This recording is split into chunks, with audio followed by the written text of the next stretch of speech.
Return with me to the letter of John, written to an elect lady, which we call 2nd John. 2nd John, and this morning we're going to pick up our examination of this letter in verse 5. 2nd John is an epistle. I have said that to you now several times because I want you to see how different this letter is from 1st John. This 1st John, you remember, was probably a sermon, but this is very clearly written as a piece of correspondence, and it has an intention in that correspondence. You remember John started off by introducing himself. He called himself the elder. He then identified his audience as the elect lady and her children. He then greeted that audience with grace and peace and mercy, which he saw to be present in them, and then he commended the fact that some of them were walking in truth, which propels him into the intention of the letter. What you have here is a pastor rejoicing over the fact that the audience he's writing to is being affected by the truths that have been revealed to them in the gospel. They have heard the word of the Lord, and they are living it out. And he's rejoicing over that. He's rejoicing over the fact that there's people who have heard this word and it actually has affected them. And he's writing as a pastor. And so this morning we're going to look at his thesis, his point, why he wrote this letter. We're going to discover once again what makes John tick, what makes him continue on. Who is this John as a part of this? What is his primary desire? What does he want to leave at the end of his life and ministry as a legacy? An old man who has spent many years proclaiming the gospel and establishing churches, at one point being banished to the Isle of Patmos for doing so. But here he is, an old man trying to leave a legacy. One last thing that he wants people to hear from him. He wants something from those who follow Christ as he has. As he has. So we come this morning to the thesis of this epistle in verse 5. Now, I've used that word frequently, so let me make sure you understand what it means. A thesis is an assertion. Okay, it's something you contend to be true. Okay, I believe X to be true. That's a thesis. But it's a thesis when you put an assertion forward and then say, okay, let me prove it to you. All right, it's not only something that I believe, but it's something I want you to believe. Okay, that's a thesis. When you hear of a PhD candidate at a seminary or university writing a thesis, that's what he's doing. He's writing a document in which he's putting forward a point that he wants to make, and then he's backing up that point to prove it. In my office, on my computer, I have a copy of Dr. Kimbrell's PhD thesis that I've read a number of times. It's a strong scholarly work. It wouldn't be the sort of thing you could preach because it's designed to make and prove a point. And that's what John is doing, I believe, in verse 5. He is putting forward something he wants to prove, and he wants others to believe it as he does. Now, a thesis is a consistent element of most New Testament epistles. The letters of Paul all have in them a thesis in one form or another. Some have that thesis more oblique than others. You have to kind of find it in some of his letters. But some of them are just flat out obvious what the thesis is. In fact, he writes it as such. Probably the greatest thesis ever penned is the one that you see in Romans chapter 1, verses 16 and 17. Probably the greatest one ever written, when Paul says, "For I am not ashamed of the gospel, for it's the power of God for salvation to everyone who believes, the Jew first and also to the Greek. For in it, in the gospel, the righteousness of God is revealed from faith to faith, as it was written, the righteous shall live by faith." Paul's thesis is, I want to tell you what it means to be justified. I want to tell you, my friends at Rome, why you should support me in taking the gospel to Spain. I want to tell you why. I want to tell you what gospel I have. I want to tell you how the doctrine of justification, the idea, the concept of justification by faith alone in Christ alone changes people, both positionally, meaning in terms of who they are before God, and practically, meaning in terms of who they are man to man. Paul says, I want you to know why I'm writing this letter. So I am convinced that 2 John 5 is John's thesis. Why he writes, as he makes an assertion about what it means to be a follower of Christ and what he expects will happen when it is understood. Okay, that's the important part of it. A biblical thesis isn't just prove a point. A biblical thesis is make a point, prove a point, and apply that point into the lives of those who get the letter. All right? So here's what John writes in verse 5. And now, okay, notice the change of the sense. Okay, I was commending you, and now I ask you, dear lady, not as though I were writing you a new commandment, but the one we've had from the beginning, that we love one another. Okay? I'm convinced that that's the thesis of this letter. Now, at first glance, it doesn't appear to be an assertion, right? At first glance, it almost looks as though he's making a command, but I would say it is an assertion, and it becomes clear as you read beyond it, particularly when you get down to, say, verse 10, where the request of verse 5 is completed. Because he says, I command you to love one another. This, and then you get to verse 10, if anyone comes to you and does not bring this teaching, don't receive him. Okay, so it's finished up later, but it becomes an assertion. It becomes an assertion when you recognize it becomes the point. All right, as you get later in the letter, you see it, but here you see it to begin with. There's an old saying that in order to get an audience to understand something, you repeat yourself. And you repeat yourself. And then you repeat yourself again in order to get people to understand. Now, 2 John, therefore, is repetitive from 1 John.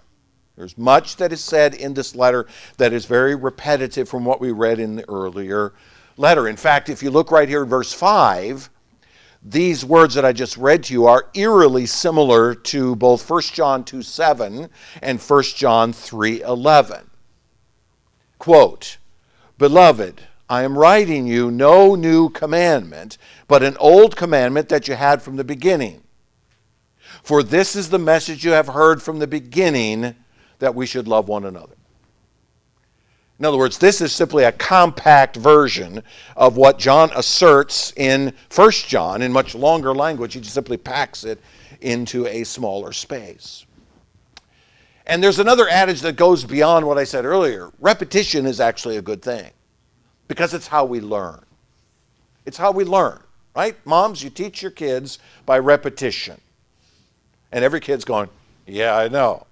I got to keep saying the same things over and over and over again. But what's mom doing? Mom is making sure that it's embedded in the mind of the child. And the same is true for even us as adults. We keep hearing the same things again and again. We repeat things to ourselves in order that we fix it into our heads. Probably the most effective repetition is singing. Singing is probably the most effective repetition. Now, there's something about the human mind that we can take repeated words set to music and they just become a part of our mind. There are many times when I'm listening to 70s on 7 and I know the words to a song I haven't heard in 30 years, but they're right there. Because we are creatures in which repetition is a good thing. It's how truth is ingrained within us. In fact, I would argue that the reason why we sit under preaching every Sunday is because God understands this principle. You get 1 hour listening to me to hear this, and you're going to need to hear it again next week. And then you're going to need to hear it again the next week, because the 167 hours in between, you have a tendency to forget. to forget. Even as Alan put it this morning, we have a tendency to write our truths, I would say, in sand instead of in marble. And the irony of this verse, the irony of verse 5, is that even John admits that he's repeating something already known to his audience. Even John is repeating something he knows is already something they know. So he comes to them and he says, "Now I ask you, dear lady." So he makes a request of this dear lady. And the request forms the purpose of the letter. Okay? The request becomes the foundation of the letter. After commending them for walking in the truth, he now asks for something, implying that he wants more. Okay? He wants more. If some are walking in the truth, then obviously the request must be twofold. Number one, those who are not walking in the truth, they need to hear something. And those who are walking in the truth, he wants even more from them. Okay? So he says, I know some of you are walking in the truth. Good for you. And guess what? There's more. Those of you who are not walking in the truth, we need to get started. So he's addressing his audience as a request to both sides of who he's been commending. So he comes to them and he asks for something, right? Now this word ask, of course, is a simple, easy word. All of us understand it. It's simply to desire something, to entreat something, to make a request. It's a polite way of seeking something from someone else, okay? It's a polite way of seeking something else. I'm asking you to do something, okay? But listen, John uses the word ask, but it ain't an ask, okay?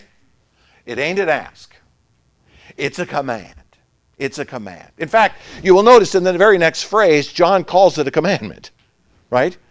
He says, now I ask you, dear lady, not as though I were writing you a new commandment. Okay, so he immediately tells the woman or the church, whichever position you take, that this is a command. So he's not asking. It's not an ask. It's a command to be obeyed rather than one of a possible choice to be considered.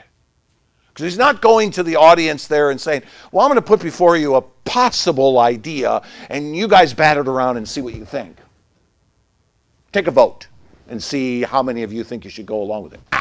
That ain't the apostle's intention. He is saying to them, I'm asking you to do this.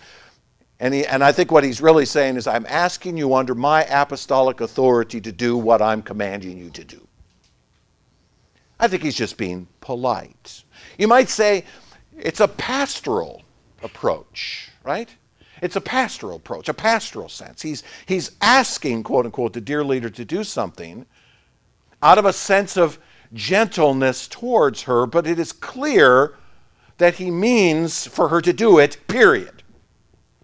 So he's being polite, he's asking, he's approaching in a way in which he's trying to make sure that they understand he's not being aggressive, he's being pastoral in his approach. Sometimes this is what you have to do as a pastor. Pastoral ministry sometimes requires this approach, especially in areas of discipline. You approach someone who is struggling with some area that they need discipline in, and you ask. The person on the other end typically recognizes that you're not just making a, well, choose if you want to sort of thing. No, it's more of a, I'm trying to be gentle with you and help you through this situation. This is not a difficult thing we're dealing with, but at the same time it has the force behind it that says, maybe, not maybe, but you should consider what I'm talking about. So pastoral ministry tries to balance that sense of urgency with that sense of gentleness at the same time, that sense of discipline with that sense of camaraderie, fellowship amongst brothers. Do all things in love. Or even as Peter says, when you make your apologetic, do it with gentleness and reverence. You still speak truth, but you do it in a way in which you don't come off as harsh. That's what John is doing here, I think. He's saying, I'm asking you, dear lady, but it's not an ask. It's a command, but I'm needing you to understand how important this is. So although John approaches the church in a pastoral fashion, it is clear that he desires something concrete of them, more than just something as a consideration, right? This isn't a go think about it. This is what John is asserting over them in his apostolic authority. So now we come to a clarification that John inserts in the middle of his ask. And you will, if you're using an ESV, you will see that there is a set of dashes around this next phrase. And we call this an excursus. An excursus. In the Latin, that word means to run out of. Okay? We call this an excursus. Here's what it is. It's a short deviation from the discussion at hand in order to clarify something. An excursus is like you step out of the point you're making for a moment to clarify something. You use a word and they stop and you go, wait a minute, I need to explain what that word means. Okay, that's an excursus. You're going to step away for a second to explain or clarify something. And that's what John is doing here. He starts out, he says, now I ask you, dear lady. Oh, wait a minute, I need to clarify what I mean by that word ask. All right? And that's exactly what he does. As I said, in the ESV, the phrase is surrounded by dashes. Many of the other translations just use commas and you miss the excursion. I think the ESV does it right here by putting the dashes around it because it clearly sets it off. You could almost put it in parentheses in the midst of the sentence. He says, I ask you, dear lady, to... No. I'm actually commanding you to do something, and this commandment that I'm giving to you is something that you already know. Okay, so I'm asking you, dear lady, and then he stops and goes, wait, I want to make sure you understand this is a commandment, and the commandment I've given you is something you already know. Okay, so this is not something new that I'm bringing to you. So he says it's not a new commandment. Now, I read to you a little bit ago the phrase from 1 John 2:7, where he says, beloved, this is not a new commandment that I'm giving to you, right? Okay, so it's specifically not something that John is making up or adding to the message of the gospel. It's not some new form of thinking that only a few lucky ones figure out. Okay? So that's not what he's saying. That's not what he's saying. It's not something to the Johannine school of the first century, to John and all of his disciples and the churches that he started. It's not unique to them. It would be true of them, but not unique to them. I think the Apostle Paul would read this letter and go, yeah, I agree with that. I wrote about that in other places. It's the same idea. So it's not really something new. It's something that's been around for a while. And more specifically, it's something that comes from the beginning. Something that has been around from the beginning. Now, there are some of you who were not here as a part of our discussion of the beginning long ago, and then there's the rest of you have forgotten what I said. Okay, this phrase, from the beginning. Okay, it is not, this phrase from the beginning, from John's perspective, is not a reference to several different things. It's not a reference to the following things. Number one, it's not a reference to the beginning of time and space. Okay, in the beginning God created. It's not there. Or in the beginning the Word was with God and the Word was with God. Okay, that's not just that. And it's not just the beginning of the life of Jesus or the ministry of Jesus. Okay, so as though Jesus introduced this into the world. Okay, it's not that. And it's not even the appearance of the gospel through the apostles. It's not this new thing that's really old that came from the beginning. It's not just something that started when the apostles started preaching. It's not that even. The word beginning in this case is rather a reference to the frame of existence outside of time and space, beyond the scope of this world. It's closest to what John speaks of in 1 John 1, in the Gospel of John, chapter 1, verse 1. In the beginning. the Word was with God, right?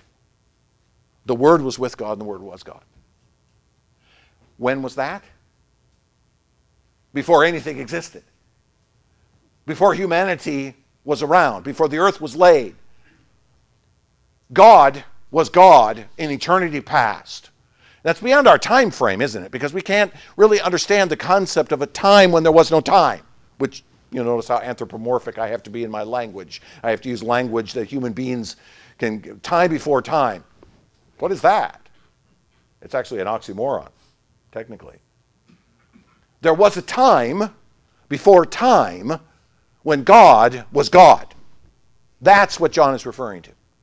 It belongs to the time in which God was God outside of space and time. The pre-existent nature of God,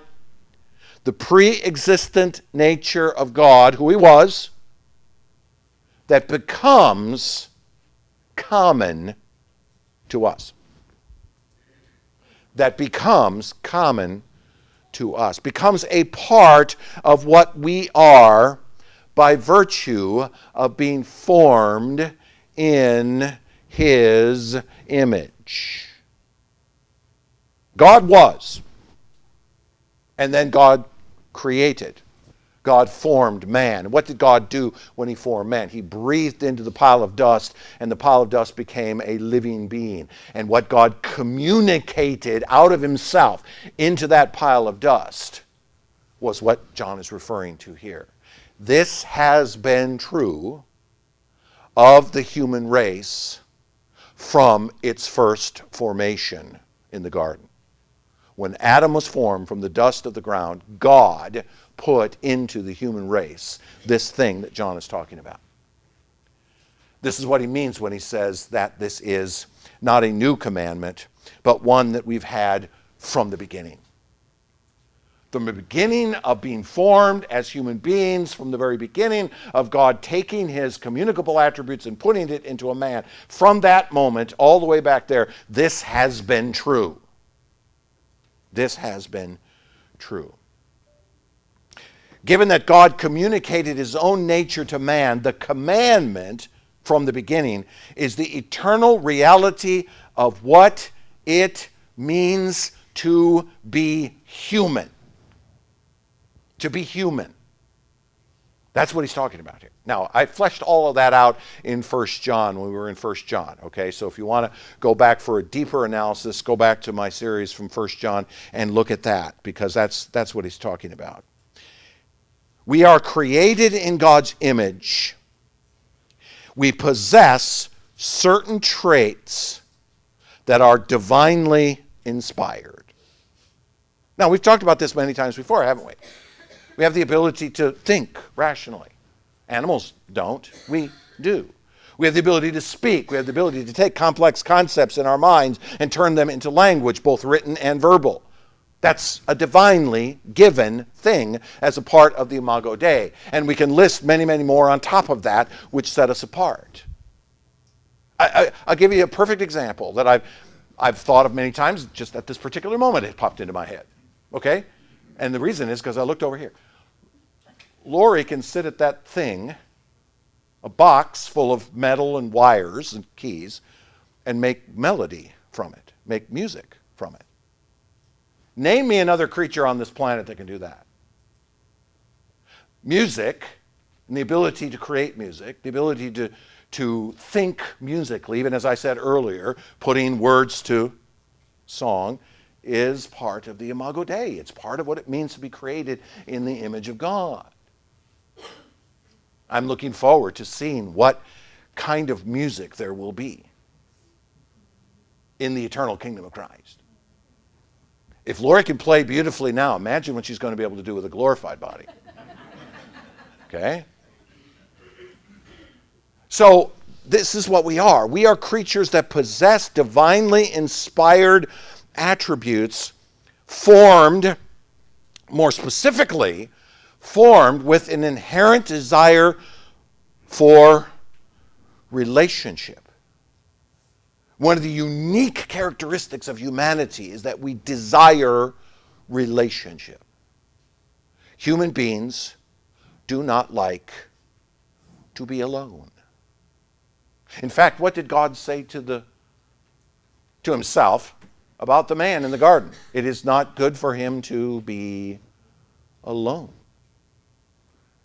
We have a divinely inspired sense within us of a need for relationship. And so God, in his wisdom, formed marriage to be a foundational mechanism by which we can have relationship with one another. And we find ourselves, don't we? We find ourselves drawn to other people. How many of you find it uncomfortable to sit in a restaurant by yourself and eat? And many of us will avoid it, right? I mean, we would rather drive through the drive-thru. Okay, I would rather drive through the drive-thru and sit in my car and eat rather than go in and sit at a table by myself. The bottom line is we are created as relational creatures. God put that in us, and I'm convinced that he put it into us because it comes out of his very nature as a God in three persons who have an infinite love relationship that has lasted for all eternity. Of a Father and a Son and a Spirit, three unique persons in the Godhead who have loved each other infinitely forever. And when God put his communicable nature into us, he created us as creatures that desire. Even Jesus surrounded himself with 12 friends that walked with him through his public ministry. Now, they all abandoned him on the day of his death, but they were there. It's what we are. It's what we are. Now this sense of relationship that we have with one another, this sense of love that we have for one another, has been deeply corrupted by the fall. I recognize that. It's been deeply corrupted to the point now where we have all kinds of perverse relationships being developed. But it still cries out from that sense of the Imago Dei in us. The fall has corrupted it, but it hasn't erased it. We still desire for these kinds of things. You think of even the most reprobate person who bears a child and holds that child in her arms, loving that child.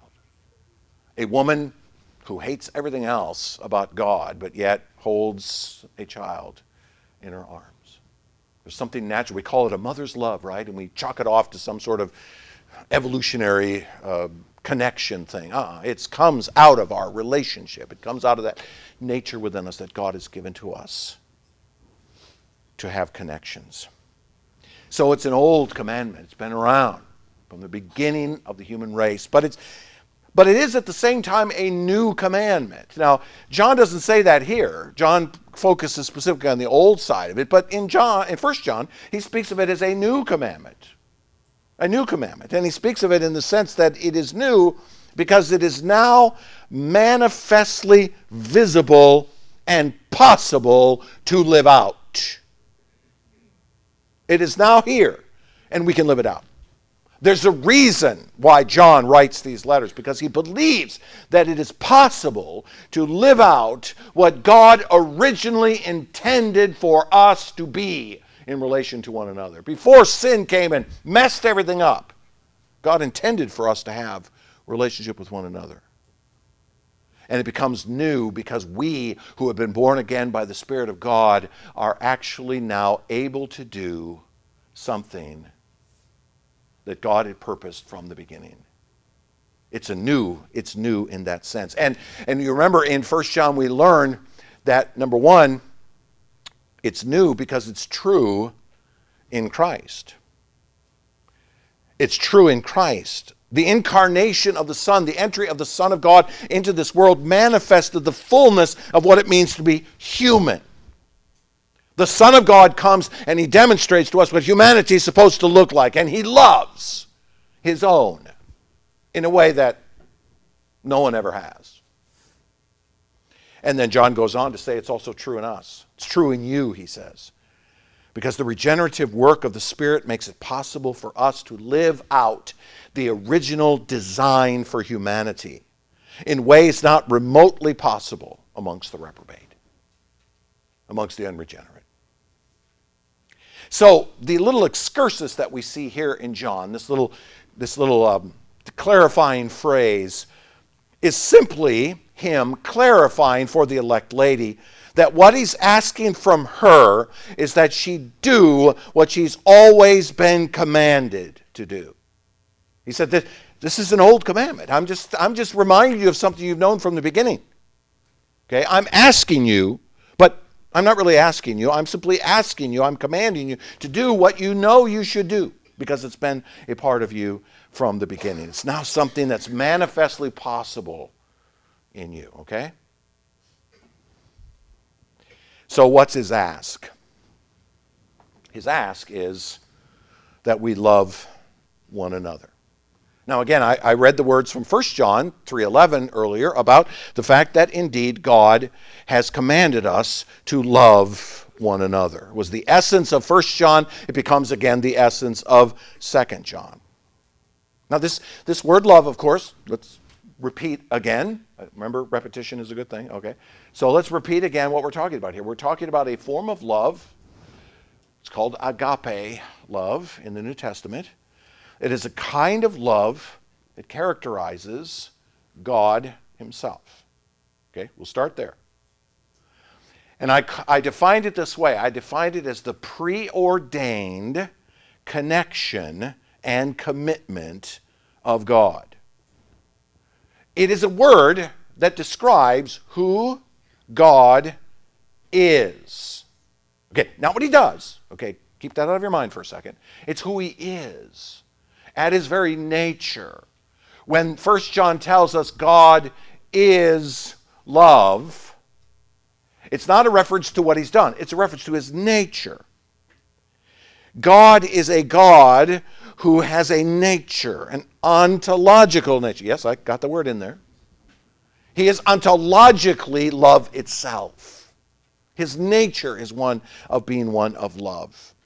It's the sense in which God is committed in his nature, in his relationship to his people. It's that personal sense of God being connected to a specific people that he knows, a purposed relationship to a people who would not, of their own, love him back. His nature is such that he has a preordained commitment and connection to people. And I say preordained because it is a commitment by God that existed before you and I even existed. It's a love that God has for you and me that he had for us before anything existed even. Before even the idea of matter existed. Before the idea of time existed, God loved. Because his nature was such that he loved. And because he's an infinite, all-knowing God, he knew you before you existed. He knew you before you were a thought. He knew you before your parents knew each other. He knew you before your grandparents knew each other. He knew you before your great-great-great-great-great-great-great-great-great-great-great-grandparents knew each other. He knew you. And he loved you. That's called preordained. It's existing beforehand. And it's a connection and commitment to God that flows out of his very nature as God. But it's also the contrarian, self-sacrificial actions of God. So yes, it certainly is his nature, but it's also his actions, what he does. It's contrarian because it's God acting on behalf of others even though he ought not to. God ought not to do anything good for you or me. We often put it in the sense of, well, God, had a choice. That he should or shouldn't. And no, make no mistake about it. God is so holy, so perfect in all of his ways that for him to actually love us as reprobate creatures is to do something outside of his own nature even. To go against his own nature. And yet his own nature is one of love. See the problem we have with this? He is a God who is a God of love, but he loves creatures that will not love him back because they are reprobates, because they hate him, because they're in rebellion against their own creator by virtue of the fall. It is a love that bypasses that contrarian reality to become a self-sacrificial action on the part of God, sending his own Son into the world. It's a commitment of God which costs him something. What does it cost him? It cost him his own Son, coming into this world, living in this world, dying in this world. And make no mistake, all three of those things are great sacrifices. How far is the distance between the Son of God sitting on his throne and the Son of God lying in a manger? How far is that distance? It's a lot farther than we often like to think, isn't it? It is an infinite distance. That's costly. And then to live amongst us for 30 years, to experience life as we experience it. Imagine the infinite God who has a name on his tongue for all of the septillions of stars in the universe, has a name on his tongue for every one of them, living amongst a people in Galilee that spit on him, kicked sand at him, tried to throw him off a cliff at one point. Imagine.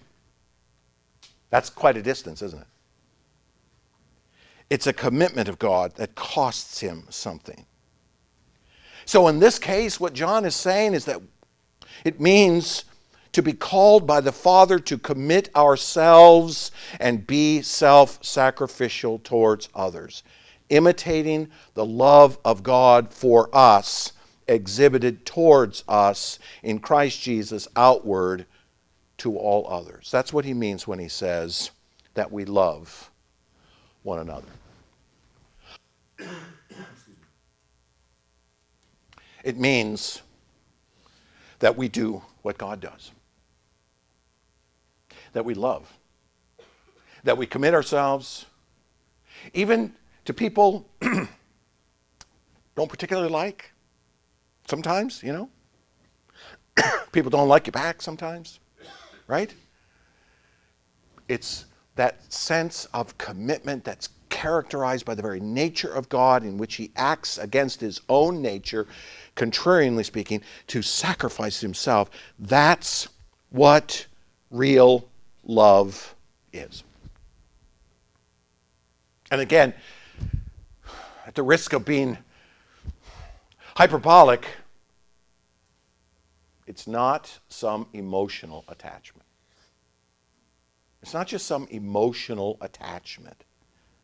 It's a sense of true commitment and self-sacrifice. It runs contrary to our own fleshly nature. Because our own fleshly nature is to want something for us, right? Our own fleshly nature is, what's in it for me? But God's love is, what's in it for them? What's in it for him? What's in it for her? Coming out of me. It's an old commandment because it was supposed to be a part of the human race from the beginning. It's how humans would have lived together if sin had not entered this world. But now it's a new commandment because it's what we who have been born again by the Spirit of God are now able to do. Possessing within ourselves, by virtue of the work of the Spirit, a heart from God that is characterized by his agape love. A heart within us that is characterized by a love for God, a love for his Son, and a love for others, particularly those who bear the image of Christ. This is what we are to be. Now, all of that is repetition from 1 John, isn't it? That was basically a 10-minute rehearsal of 1 John. But repetition's a good thing. So the substance of John's thesis here, his assertion, is that the elect lady do what God has called born-again believers to do. And what is that? To sacrifice ourselves for others as Christ has sacrificed himself for us.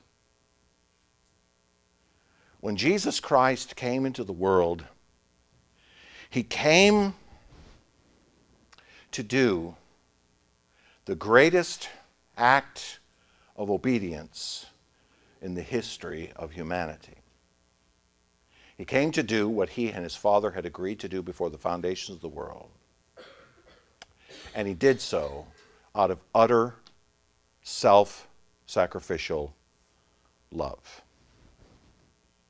That is what the Lord's Supper is all about. That is the essence of the Lord's Supper. This is a love feast, as even Paul notes it in 1 Corinthians. Because it is a reminder to us of the fact that God has loved us with an everlasting love. Now, let me note something for you. We as Baptists call this an ordinance, okay? We call it an ordinance. The word ordinance is simply a synonym for command, okay? Ordinance. An ordinance, a city council that declares an ordinance declares a law, a rule, a regulation, a command of some sort. That's what this is. We call it an ordinance. We call it an ordinance because we believe that it is the command of Christ. And what it is to be, as Baptists, we understand it to be a command for us to pause and to reflect upon something. To reflect upon the great love of Christ for us. That agape love that I described a little while ago, that's what the cross of Jesus Christ is. It's a preordained thing, right? Because the Son agreed before the foundation of the world to come and to live and to die. It's a commitment. Oh, yeah. It's a commitment to go to a cross on behalf of the people. That's a commitment. But it's self-sacrificial, isn't it? It flows out of a nature in which Christ says, I will give up my life for others. I will give myself up for others.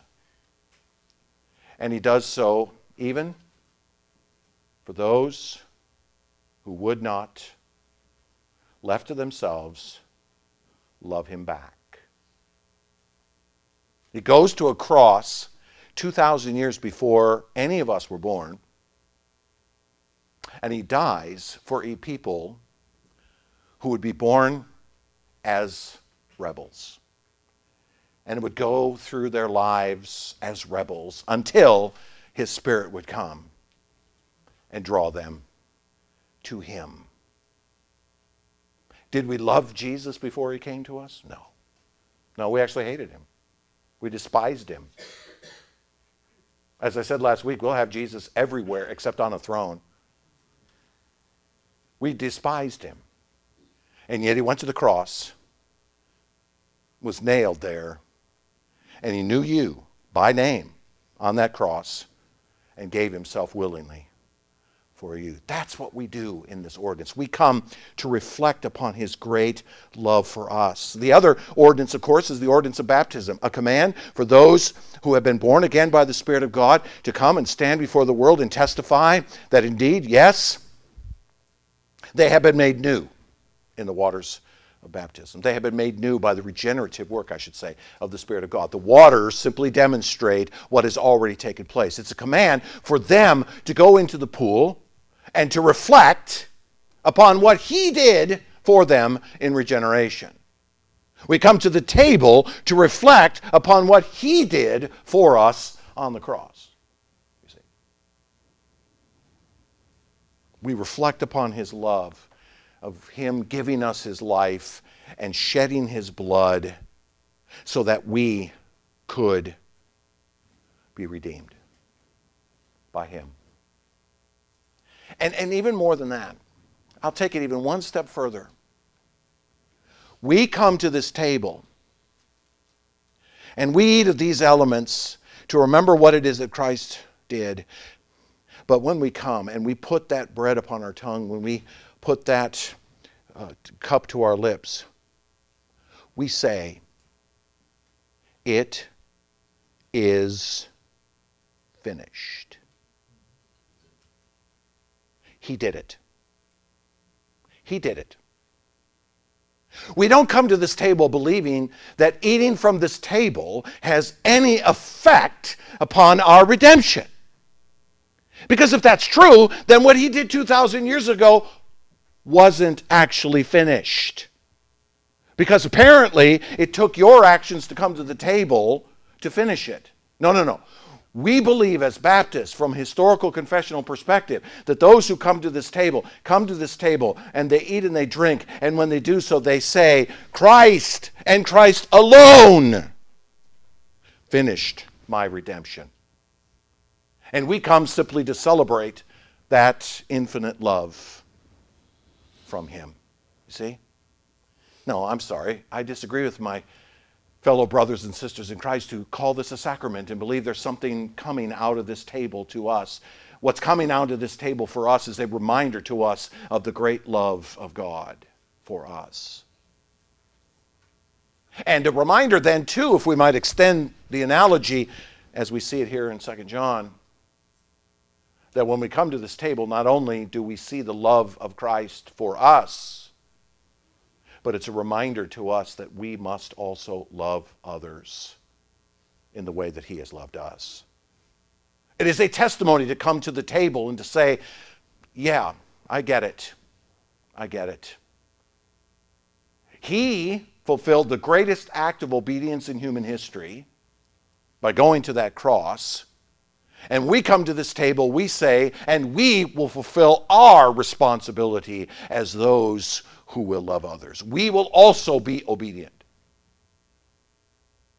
You can't come to this table and admit that Christ was obedient to his Father in giving of himself, and then walk out of the room and say, but I'm going to do what I want to do. That's an oxymoron. It doesn't fit. That's exactly, by the way, why Paul would have you to examine yourself before you come to the table. Because what does he want you to examine? Does he want to see if you have sin in your life? Well, maybe. But the real examination is to ask yourself this question. Do I really believe that my responsibility as a follower of Christ is to truly love my fellow brothers and sisters in Christ?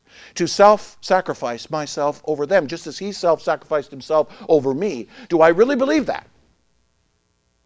Or am I just going through some religious motion in coming to the table? No, this coming to this table is very much like walking out of the pool in baptism. When you walk out of that pool, you are confessing to the world, I have died, and I have been raised, and now I'm going to go walk, as Paul says in Romans 6, in newness of life. When you come to this table, you confess that Jesus Christ died for you and paid the fullness of the price of your sin, and you walk away from that table saying, and I'm going to do the same for my brothers and sisters.